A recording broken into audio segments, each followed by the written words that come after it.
Hi friends, நான் உங்கள் மீனாட்சி. நான் ரெகுலராக வந்துட்டு ஹேர் கேரை பற்றியும் நான் உங்களுக்கு நிறையவே வந்து வீடியோஸ் போட்டிருக்கேன். ஆமாங்க, 1 மந்த்தாகவே நான் வீடியோ போடலை.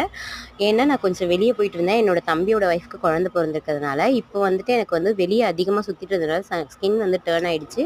அது மட்டும் இல்லை, என்னோட ஹேருமே கொஞ்சம் இதுவாக தான் இருக்குது. அதனால் வந்துட்டு எனக்கு ஹேர் கேரை விட ஸ்கின் கேர் தான் இப்போ ரொம்ப அவசியமாக தேவைப்பட்டுச்சு. அதனால் அம்மா வீட்லேயே வந்துட்டு கருந்துளசி இருக்குது. கருந்துளசி எடுத்து நான் வந்துட்டு ஆயிலில் வந்துட்டு ஒரு 100 ml தேங்காய் எண்ணெயில் வந்துட்டு கருந்துளசியை போட்டு நல்லாவே மேக் பண்ணி இப்போ வந்து நான் உங்களுக்கு வீடியோ காமிக்கிறேன் பாருங்கள். ஆயிலோட கலர் பாருங்கள், நல்லா க்ரீனிஷாக இருக்குது. இது வந்து 100 ml தான் நான் காய்ச்சிருக்கேன்.